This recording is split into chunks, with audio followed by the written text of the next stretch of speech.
guess what we'd like to do is just open it up, 2 questions. We've got your first up there. Let me just remind people of the names. So Mr. Herman, Dr. Schiff, and Mr. Gunn.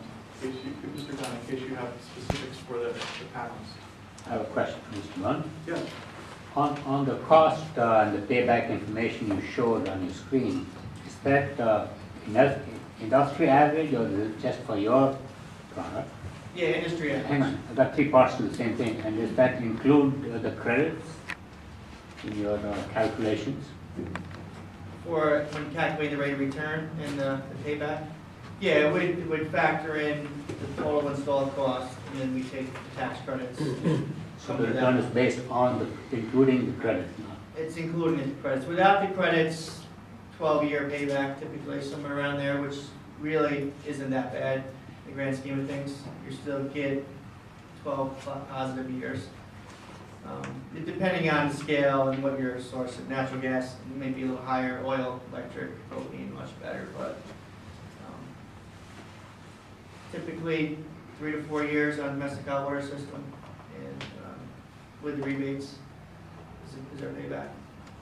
Do you have a follow-up? Quickly, just related to that, what's the warranty on your system? Is it? The panels are warranty for 12 years. You can get extended warranty for 20 years. Typically, like NYSERDA requires all components to have at least a 5-year warranty, and the labor as well has to be warranty for 5 years. Each installer has their own. Your panel, Our panels are 12 years, and then 20 is the highest mainstream of the ones that we have as well. Mr. Herman, many people have been buying systems, I'm one of them, solar electric system, and they got a lot of funding, a lot of help from NYSERDA for those systems, as well as the tax incentives, both federal and state. There's been some talk that that funding or that support is going to be changed in the future, and I heard something about a cap and trade system taking over for that funding piece. Do you know anything about that support funding? I'm not involved. NYSERDA administers, the source of those fundings is generally the RPS and the system benefit charges, the SBC charges. Okay. The Power Authority isn't involved in administering any of those. We're not subject to the PSC, although we generally follow the same guidelines to keep our customers, to serve our customers in basically the same way as any of the other electric utilities. Our customers don't receive those benefits as a result of them not paying into it. So any of those NYSERDA funds and things, they don't have access to those funds either. I do talk to people occasionally, but I haven't heard anything recently. I do know that over the last, say, 3 or 4 years, though the funding that NYSERDA has put out has dropped in more than half, Right. because the demand has just continued to grow. And it's getting, there are people making arguments now to completely remove the subsidies because it's actually, keeping the prices up, exactly as the graphs were showing earlier. So it's really a matter of the rest of the system costs coming down. I mean, from my personal experience with the Power Authority, in New York City, we've seen prices $10 or $12 a watt installed 5 or 6 years ago. In upstate New York here was $6 to $8, and now we're seeing upstate New York sub $5 a watt, close to $4 a watt installed, and in New York City it's still about $8, but still significant, and primarily due to the panel cost reductions, and that's why this solar map program that we're working on is targeting the balance of the system costs and trying to figure out how to get rid of the soft costs and how to get rid of those installation costs. Just to follow up on that, so it used to be $4 a watt, now it's down to $1.50 through NYSERDA. And so, that's funded through the RPS, the customer-sided tier, not really the main tier. So that's a static pool of money, and they basically are just making that as little as possible to draw it out as long as possible. Okay, I knew that, but I thought there was some other funding options that were going to be coming online. I don't fully understand cap and trade, but that's a term that's been thrown out as far as Maybe on a national level, that's far off, but then how many people function? You're also going to see in the last year or so, some of these solar lease arrangements have started making their way in. Sunrun, Solar City, So they're actually basically leasing you the equipment and you're getting the energy for free. You know, but the cash flow wise, you know, there's a possibility there for positive cash flow as well, rather than owning these equipment. You know, one of the things that they do retain the rights to the solar energy that's generated. If there ever were to be a solar rec market, an SREC market established here in the U.S., they would maintain the rights to actually be able to sell those.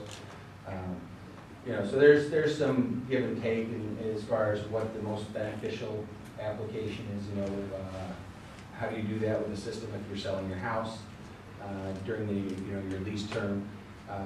But that's another financing option too, rather than outright buying it. Now you have leasing option basically.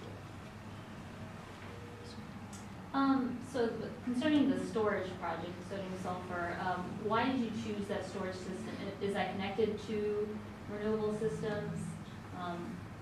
Did you consider compressed air, or you spent lithium in bulk, or liquid? Well, that project at the time, it predated me slightly before I started working the technology selection. That project was started about 2004, so lithium wasn't really a particularly available technology at that time on a mass scale. We did look at things like flow batteries. We weren't particularly liking the idea of working with bromine this was down in Garden City in Long Island. A lot of people, so we didn't want to have that potential for an issue to arise there. And the battery technology that we chose had been commercially demonstrated in Japan for a number of years and shown a good track record of operations. So that's why that was chosen. That particular application was chosen for a natural gas compressor station. It was a bus fueling station. And what we wanted to do was demonstrate these batteries in a commercial application rather than just in a utility application. So this was actually on site next to natural gas compressors, and it was powering those compressors during the day and then recharging at night. One of the benefits of that particular system, the demand charges that they encountered during the day were on the order of $3.50 a watt during the off season. June, July, August, and September, they were around $38 a watt, or kilowatt, excuse me. So, you know, they didn't want to hit peak demand charges if they didn't need to. So, and then they were also able to eliminate a night shift, people working at night. Just a general question to the presenters. We're all pretty much residential, we own homes, existing housing stock. Didn't hear much discussion on putting in storage. You know, I store hot water, I don't use it when the sun's out, I'm at work, I come home. How critical is the storage element to the success of, be it thermal or even PV? Should I be putting in? I don't think you'll be storing electricity in your house except maybe through electric cars. So right now, most small users get net metering, which by the way is another subsidy type. Needs to be understood, but in any case, net metering eliminates the need for storage and the power company solves your problem. So for residential customers, of course, solar thermal, it intrinsically is a storage system. So. But you gotta find the space to put the tank, you know, I just wonder how. I'll let the expert tell you about Residentially, that. you would need 80 gallon hot water tank, or it's based on your load, how much hot water you use and your profile when you use it. So you may have to put another tank next to it, or you could use your existing tank. You don't have space. It's relative to how much hot water you use, basically. I've been to third world countries and it sits up on the roof and it's painted black and it Yeah, sits up all day. Yeah, you can do that too. Gravity feed during the night. And you have some? I want to pick up on the comment about net metering.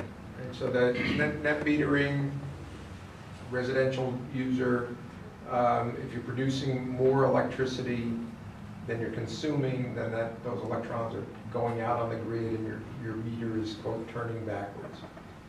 So that's using the grid as essentially energy storage. There must be some level of production at which that becomes an issue. So right now, it's like a small perturbation. Let me tell Maybe you. it's a NIPA question. When, how, what It's is? a story that's this week, but okay. Yeah, no, go ahead. So in the US, you pay a premium for electricity during the summer air conditioning hours. The price of electricity as purchased by the power companies Not everywhere. rises. Not everywhere. Not everywhere, but in Germany, that peak actually got lopped off by solar electricity, which pours back into the system on the hot electrical days. So it's completely changed the economics of the electricity business. It has already, with only 20% penetration, changed the economics of the electricity business in Germany.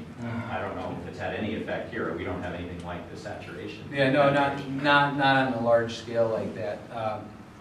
You know, it's not quite as easy as a big battery for the utilities to you know, just absorb that. You know, the big thing is you know, turning on the peakers or the power plants to make up when that solar drops off. You know, you have a cloud roll in.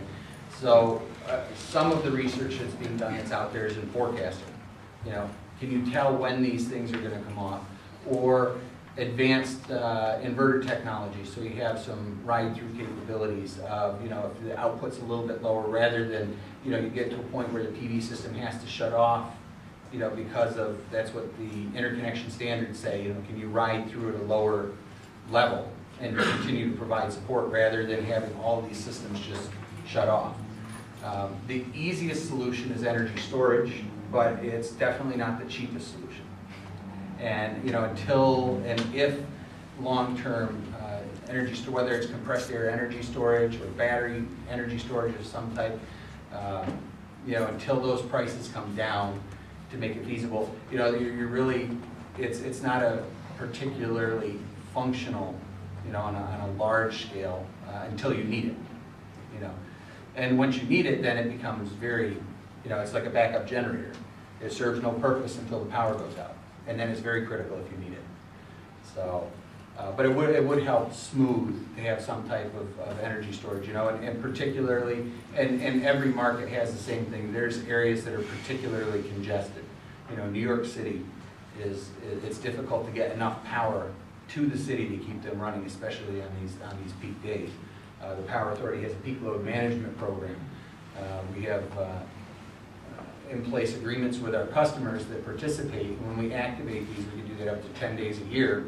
They've guaranteed that they'll reduce their load by a certain percentage, and we basically pay them for doing that.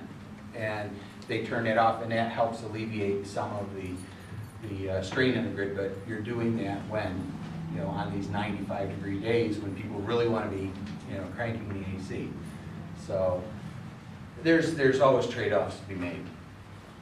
Net metering is a great idea, but again, the long-term viability of net metering, you know, right now, you know, there's a small percentage of people that have solar that are selling it back. What happens when everybody starts doing that? You know, now who's gonna pay for it? You know. I'm not current about net metering in New York right now, but is it an incentive like it is in Vermont to do net metering because they pay back more than the cost? So it serves as an incentive? It's not an incentive in the idea that, hey, we're going to, you know, pay you to install your PV system. The way it works is basically, if you install enough photovoltaics on your house to exceed your load at any given time, you know, it used to be that the utility didn't want that power, and this is going back 10, 15 years. They would want you to disconnect your system or shunt the electricity to ground. So you just, anything that was excess would just go to earth, or you'd send it back to them for free, depending on each individual utility, whether they could accept that backward flow. Talking about the smart grid, you know, you can't just send electricity backwards. Our grid wasn't designed. It was designed to generate in one place and send it out, not to move it from one place to the other. That's what the transmission lines are for, not the distribution lines. So when you start sending power the wrong way, then you start getting all these protection mechanisms in and tripping, and then you have, you know, other issues that are raised. So, but with the net metering, what that's forced the utilities to do is basically allow that to occur. And there's still talk about how much we can do without significantly impacting the grid. But when you do that, basically your meter spins backwards, and your utility bill, the reason they call it net is because you have a certain amount of energy you consume, a certain amount of energy you produce, and they net the two. And that's what your electric bill works out to, basically. If you install a small system, a 2 kilowatt system, a 3 kilowatt system, you may never send any electricity back. You may consume it still during the course of the day, but if you install a 10 or 15 kilowatt system, you could send it back. One of the things on that is that the power company pays you wholesale price for the power. Any power you use in excess, of course, you pay the retail price for it, so they're really not, it's really not an incentive too much. It isn't It's like actually the only bills annual. And it's All during the right. year you get netted, that's the whole notion of net metering. You get retail value for everything you produce in excess, and so you net it against your consumption. And it's only if you produce excess for the year that you get paid the lower wholesale. Right. Right. Just a quick question about the thermal. When I think about thermal, because I was considering now, so it seems that I would like the thermal for heating, but it's going to be the most efficient in the summer when I don't need heating. How efficient are they in the winter in the Northeast, state of New York, They do work. We shoot for 20 to 40% reheat load. Depends on heating system that you have. If it's like a radiant import heating system, which operates at lower temperatures, 80 to 120. Solar thermal can do that regularly, in the wintertime. If it's like a baseboard heating system that needs 160, 180, not so much.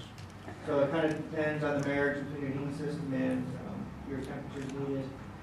And I guess the collector choice, evacuated foods can get to a decent temperature in winter time, even on cloudy days. The problem is though, if you don't have that summertime load, you don't have that excess energy to get rid of. Summertime, if you want to have a pool or a hot tub, somewhere to put the energy. We have things in the measures we can do to make sure nothing, it's not overheating or anything's going to happen as far as that goes, but there's a lot of wasted energy. But we usually shoot for 80% solar fraction for domestic hot water to offset your lower 80%, and heating is 20 to 50%. We can get close to 50 on a radiant system, usually, budget willing. The payback there goes up a little bit because it's not as efficient, so you're closer to 6 to 10 years usually. And then just one quick question also for the photovoltaic. I just actually today got a quote for lease of photovoltaics on my house. And the question that's popping in my head is, because of what it is, it's a 20-year lease, and I'm just wondering if I should, so I'll be subject to that same amount for 20 years. I'm wondering is it really a good idea to commit myself to 20 years worth of that one payment if the prices should be coming down, or if the technology is going to get better so they're even more efficient? I guess I'm asking, what would you do? Would you consider this? That's a really tough question. Yeah. I think I'll let you take it. Well, I'll put my MBA views and say it depends on your individual circumstances. I mean, that's a financial decision that you have to look at. I mean, if you look back historically at the cost of electricity, you can almost guarantee that the cost of electricity is not going to go down. So if you use today's price as a baseline and look at it going forward, then, what are your other options? You are tied to a 20-year contract. And it really comes just down to a simple payback analysis, or if you want to get more complex and look at, assuming, cost of increase of electricity, or you can assume a flat rate, what's your other alternative? It's not a bad option. It's certainly not a bad option. The big thing that you avoid with the PPA structure, with the lease structure, is big upfront payment. You don't have to eat all the cash up front. You're netting probably a positive cash, right from the start. You're saving money. So that's what it really comes down to at the end of the day. One of the things that I found in looking at some of those, though, is just the way that they're structured. They generally are very conservative in the amount of energy that they say they're going to generate, roughly in the order of 80%. Guaranteed. Right. Guaranteed. Right. So That'll probably be conservative. Yeah, it's like 80% of what the system can actually probably generate. The question I have is, what happens when the system breaks down? you know, and you don't really think about it, but they put the excess kilowatt hours, that last little 20%, at least the ones that I've seen, into a little good piggy bank. You know, and so when they miss their guarantee on a given month or whatever, you gotta read that lease, because what they'll do is they'll say, okay, if you generated an extra 20 kilowatt hours a year, every year to make the math easy, and then you miss a month or two, they're gonna pull it out of that excess over that 80% level that they guarantee. And well, they'll literally keep a bank. Oh, okay. And you subtract off of that, and they're not obligated to make good to you until you know, consumed all those excess kilowatt hours. So. If I can give a personal response to that, my daughter just installed, after much debate, photovoltaic and all the stuff. She's already making a lot of money in terms of net. The argument came up, same question. The answer the guy selling was, you have to decide, do you want to get married or you just want to date?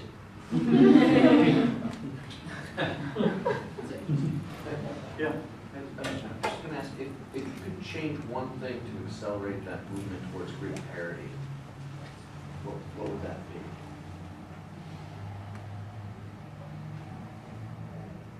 That's right. Well, to achieve grid parity in some place like Arizona, we're actually very close to it now. So the question would be how much you can, in my opinion, drive down basically the installed cost. So that can be done two ways. You can try to come up with innovations to drive the price down directly, but it's sort of old-fashioned engineering. It's not easy to do, or you can improve the efficiencies. So there are companies gambling on that. You know, right now, high-end solar cells are about 20% efficient, 24% changes all of this. You know, when you're talking about unsubsidized energy, 20% is an enormous effect. So, so probably another 20% to go from 20 to 24%. Well, garden variety solar cells are presently about 16%. So you've got a lot of upside room. So if you could drive that down, the installed cost comes down proportionate. And so that would be the highest leverage way, and there are plenty of companies trying this right now. So.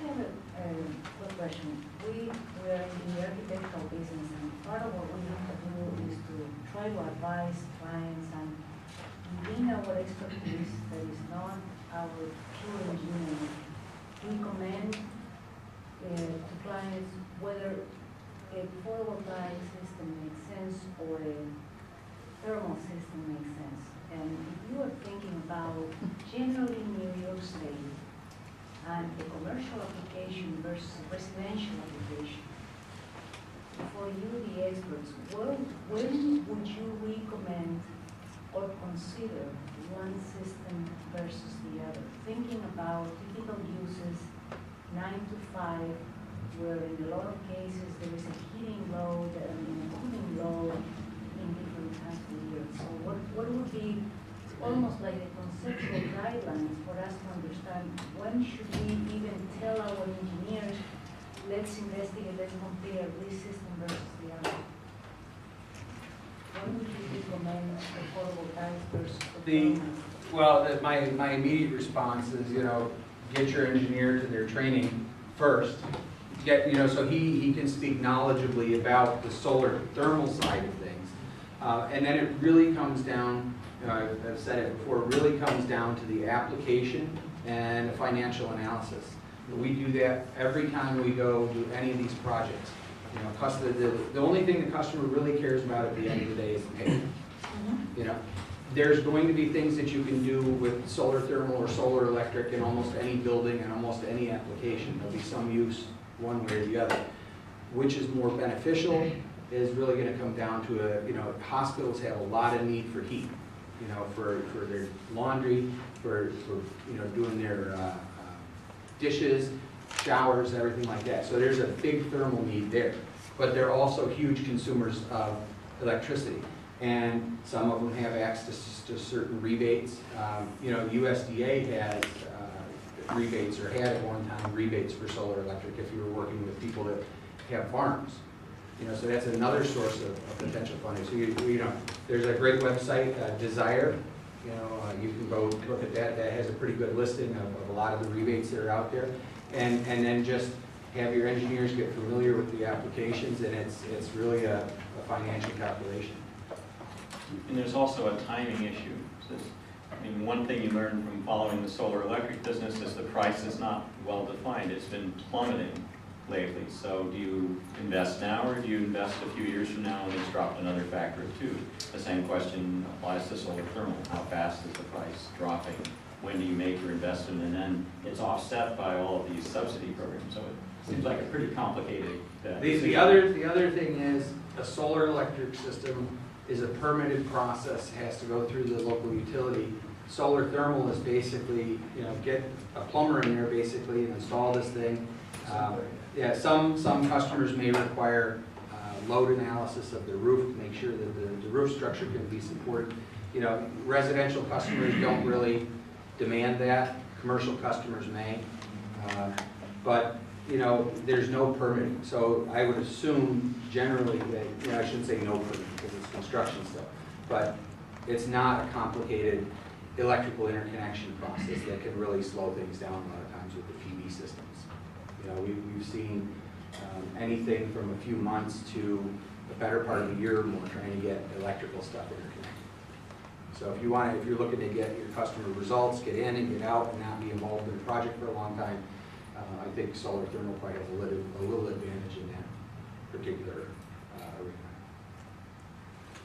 This has been a great session, so my compliments.